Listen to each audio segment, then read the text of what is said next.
దేశానికి ఆదర్శంగా స్కిల్ వర్సిటీని తీర్చిదిద్దాలని ఆదేశించారు ముఖ్యమంత్రి రేవంత్ రెడ్డి. ఈ వర్సిటీలో పారిశ్రామికవేత్తల భాగస్వామ్యం కీలకమన్నారు. యంగ్ ఇండియా స్కిల్ వర్సిటీకి ప్రభుత్వం తరఫున 100 కోట్లు కేటాయిస్తున్నామని చెప్పారు. సెక్రటేరియట్లో వివిధ శాఖలపై కీలక సమీక్ష నిర్వహించిన సీఎం కీలక ఆదేశాలు జారీ చేశారు. ఇటు రేపు కేబినెట్ భేటీ జరగనుంది. రేషన్ కార్డుల జారీ, కొత్త ROR చట్టం వంటి కీలక అంశాలపై చర్చించే ఛాన్స్ ఉంది.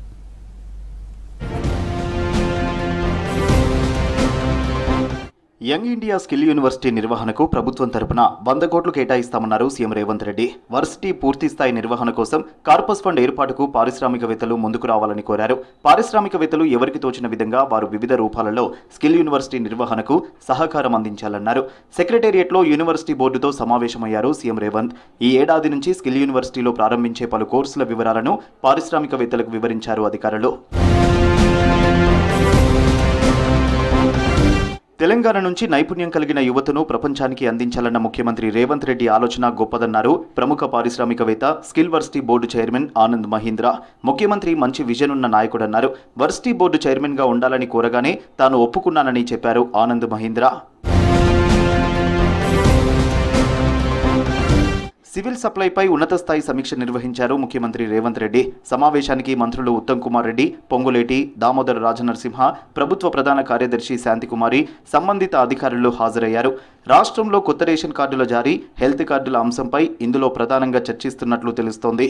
రేషన్ షాపుల్లో సన్నబియ్యం అంశంపై సమావేశంలో చర్చకు వచ్చినట్లు తెలుస్తోంది. జనవరి నుంచి సన్నబియ్యం ఇస్తామని ప్రభుత్వం ఇప్పటికే ప్రకటించింది. దీనికి సంబంధించిన పలు అంశాలపై చర్చించారు. సచివాలయంలో ముఖ్యమంత్రి రేవంత్ రెడ్డిని కలిశారు స్పెయిన్ రాయబారి జువాన్ ఆంటోనియో మార్చ్ పుజోల్. రాష్ట్రంలో ఏర్పాటు చేయబోయే స్పోర్ట్స్ వర్సిటీ, స్కిల్ వర్సిటీపై ముఖ్యమంత్రిని అభినందించారు. ఈ సందర్భంగా ప్రభుత్వ విధానాలను ఆయన కొనియాడారు. స్పెయిన్ను సందర్శించాల్సిందిగా ముఖ్యమంత్రి రేవంత్ను కోరారు. ఈ సందర్భంగా రేవంత్ రెడ్డికి ఓ పుస్తకాన్ని బహూకరించారు స్పెయిన్ రాయబారి.